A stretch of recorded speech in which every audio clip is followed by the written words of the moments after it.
Thank you to the Leavenworth Community Service Organization. I'd like to acknowledge all of the leaders in their respective positions. It is good to be here tonight. I'd like for us to focus on our theme, which speaks of the power of the vote for women and blacks. Now, I'd like to use the subject on tonight, and I'd like for you to repeat after me. Speak up. Speak up. You have something to say. You have something to say. Now you know what you're supposed to say. I just want you to say it one more time for goodness sake. Speak up. Speak up. You have something to say. You have something to say. When I was a child growing up in Charlotte, North Carolina, in a single parent home, Mom would always look at me and she would say, "You better not be afraid to stand up for yourself. Don't you be afraid of nobody. Don't you be afraid to look somebody in the eyes, because you ain't scared of nobody. You hear me?" If we're from down south, we understand that kind of language. She said, "You are my child." And I would respond with a shy smile and I would say, "Yes, ma'am." And in my head I was saying, "Okay, Mom," for the millionth time. By the age of 12, Mom had me involved in oratorical contests.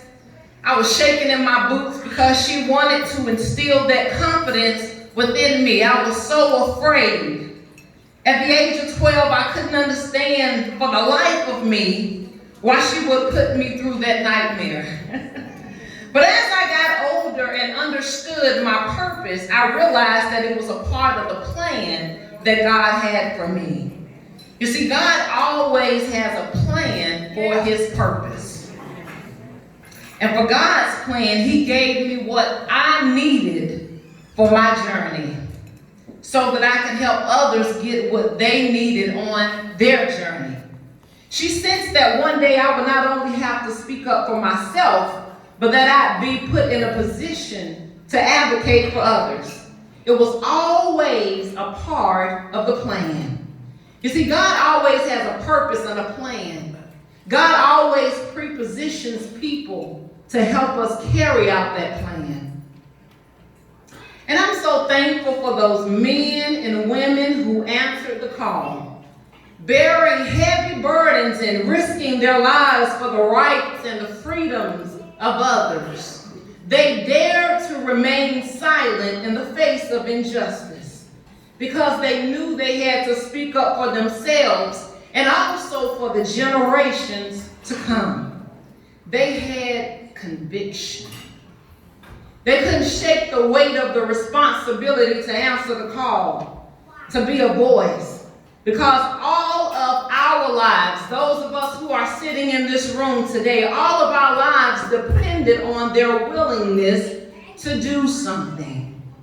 Failure to answer the call, failure to speak up and advocate for their rights and other rights would lead to the death of a nation, of a people, my God, with whom this nation was built upon. Listen to this. The blood, sweat, and tears of our forefathers is what helped build this mighty nation. Had they not spoke up, we would not be here today. There would be no legacy. How many of us are willing to put our lives on the line for somebody else? See, our forefathers understood that our destiny was at stake. That's why I rejoice today, because I am reminded of those patriarchs and those matriarchs who were a part of the women's suffrage movement, those who marched and who protested, withstood the beatings and the hosings as they were speaking up so their voice could be heard. I'm reminded of a lady by the name of Annie Lee Cooper. You see, Annie had been a registered voter in the states of Pennsylvania and Ohio. She understood the power of the vote, the power of speaking up. And even though she enjoyed her rights as a citizen, she quickly learned that equality didn't exist across the board down in the South. Annie had moved back home to care for her mother. While there, she wanted to register in the state of Alabama, but was denied her right to vote. But I love this about her. She didn't take no for an answer. She didn't let this stop her. She started speaking up. She became an activist in the civil rights movement. Her decision to stand up for her rights and the rights of others came with some consequences. When you have a made-up mind and when you are determined to make a difference, when you have decided for yourself that you're going to speak up and you're going to be an advocate, sometimes you're going to have trials. Sometimes you're going to have tests, but that did not stop Annie Lee Cooper. See, that's what I like about that generation. They were a community. They knew how to help each other. They were fearful yet brave. They were hurting yet they were resilient because they were determined that they had to do what they had to do. It's something about struggle. When you go through together, it brings you closer.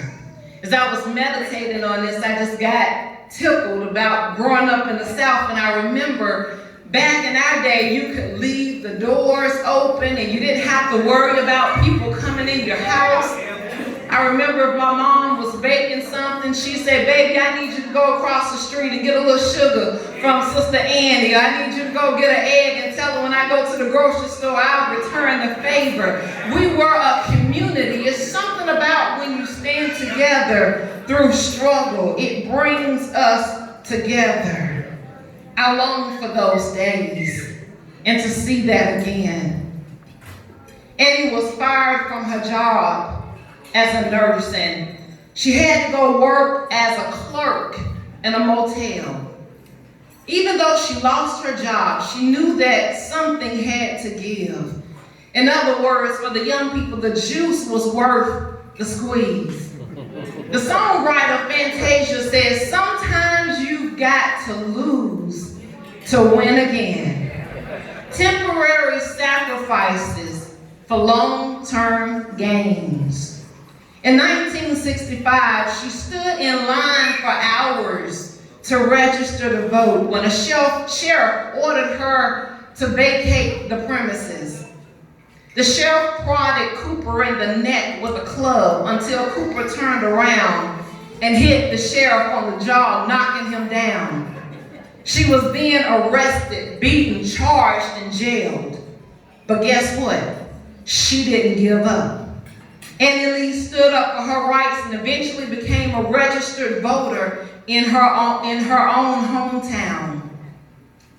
We enjoy the right to vote today because of those who have gone before us. Somebody had to fight for us to get a seat at the table. The question today is, are we going to do what it takes to maintain our seat at the table? The seat at the table, as I said before, was bought with blood, sweat, tears. People lost their lives so that we could have a voice. Not only that, people gave up careers, good paying jobs, because they understood that the payoff was greater than the struggle. I remember in 2016 asking a young soldier, are you going to vote in the election? And I got so angry at her response. She said, ma'am. The young lady said, ma'am, no, I'm not, because my vote doesn't count. That statement alone reminded me that we still have work to do. Yeah. People don't understand the power we have if we just speak up because we have something to say. We live in a generation today where people are making statements through the clothes that they wear, the music they sing, the beats they play, because everyone wants to be heard Being heard brings validation to our opinions. It provides the opportunity for us to leave a mark.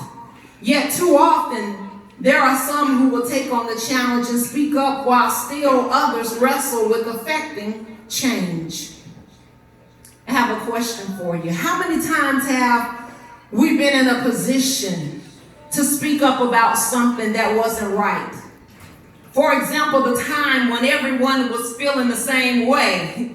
You moaned and you complained amongst yourselves, but yet there was not one brave soul to speak up and say what others were thinking. And as a result, everyone suffered. I'm reminded of the saying, and my grandma used to say, if you're not going to say nothing, then just shut up. There is no use in complaining if you aren't going to do anything about it. Too often we miss out on opportunities to affect change when we neglect our most God-given powerful instrument, which is our voice. I'm so thankful for those women who paved the way for our generation of women who are now reaping the benefits. Yes, it's on the shoulders of our forerunners that we stand. Had they not spoken up, stood in the gap against inequality, women would not be able to enjoy the freedoms that we do today. I'm reminded of a story of a woman who lived in a place over in the Middle East. This young lady didn't come from a wealthy home. She wasn't your average kind of girl. To some, she may have been considered a little rough around the edges because she didn't grow up with her parents. She was an orphan who some would call a foster child. But her life story was a testimony in and of itself, because little did she know, and as unworthy as she considered herself to be, that great things were in store for her. She defied the odds. She was called to be a queen in the palace for such a time as this. She had her mind on one thing, but her assignment was greater than what she could see. I think that's so powerful. Sometimes you might have your mind on one thing, but God has something greater for you than what you can see. Sometimes we are trusted with positions to speak up on behalf of those who can't speak for themselves. This young lady was a part of a culture that was facing genocide. The fate of her people lied in her obedience to speak up and to go before the king on their behalf. She was in the right place at the right time to speak up on behalf of her people. Had she not answered the call and chosen to speak up, her people would have died. That's a good point for us today. When we don't speak up, we can't affect change. When we don't walk in our calling, when we don't do what we know is the right thing to do, somebody always suffers. The person we are speaking of is the lady by the name of Queen Esther. For a moment, just like many of us, Esther wrestled with the grip of fear. She discredited the authority and the power that she had. Esther thought about all the odds that were stacked up against her in her tradition. A woman had to be invited by the king in order to meet with him. Once Esther was reminded of who she was and the authority that she had with her position, she counted up the cost. She fasted and she prayed, and I like to say she put on her big girl pants. And she said, if I die, let me die. I'm going to see the king. Sister girl took a leap of faith with the support of her community. And to her surprise, the king invited her into his presence. Many times, all it takes is that one leap of faith and that community of supporters. Just as Esther, many of us have been called to positions to affect change, to speak up for those who can't speak for themselves. We have been granted rank, authority, position, power, a platform.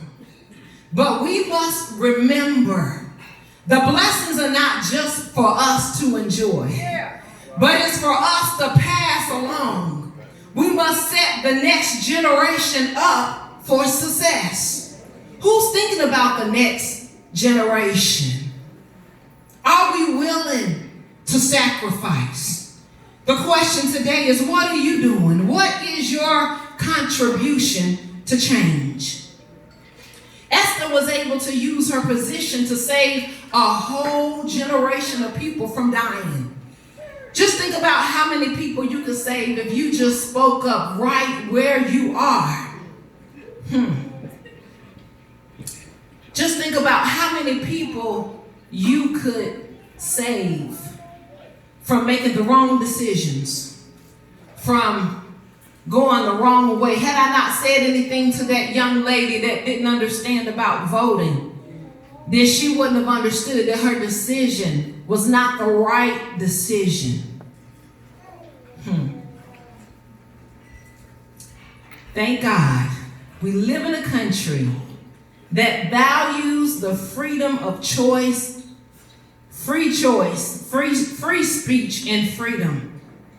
We have a system in place, but we don't always use it to make our voices heard. We have the opportunity to vote. When I think of the word vote, I'm reminded of a few acronyms that help to define what it means to me. V is for voice. I challenge you to find your voice and to own it. Because no one can speak for you. No one can tell your story like you can. Each of us have stories to tell. Each of us have been through things and we're living today. We're here as a testimony of what we've been through. So I challenge you today to find your voice. O is for oneness. When we find our voice, then we see the bigger picture and how we can contribute to the greater cause. It's not about us. That's what I'm trying to say tonight. It's not about us. We have been blessed. We have been elevated to good positions. Now it's time for us to think about others. Think about our community. There is power in unity. There's a book that says one can chase 1,000, but two can put 10,000 to fight. Amen? T is for trust. You gotta trust the process. You have to trust the process. V is for victory. We can't help but to expect victory. There is nothing greater than experiencing victory. If we stay the course as our matriarchs did, if we don't give up but push through the oppositions and the testings and the trials, we will have victory. We must remember that we have power. I want to challenge you today to speak up because you have something to say. Just as Esther, you have been called to a position for such a time as this. And a lot of people think that they got to have a major platform, but just think if we just met people where they are, right where we are, the people that you go to work with every day, the people that you go to church with every day, the people in your community, your neighbors, your next door neighbor. If you just do what the little good that is in your heart to help somebody else, it'll go a long way. Well, we have to be willing to be used, and we have to be willing to speak up. Just as Esther, you've been called to a position for such a time as this. You have been equipped and blessed beyond measure. But the question for you today, for all of you that are sitting here today, is will you rise to the occasion? Look at somebody beside you and say, will you rise to the occasion? I am reminded of a great host of witnesses who joined the struggle for us to have the rights that we enjoy today. Had it not been for the women's suffrage movement in New Zealand to speak up, lead the way, and allow the first women in the world to vote in 1893, 45 countries across the globe would not experience the freedoms that we have today, including Kuwait women as late as 2005.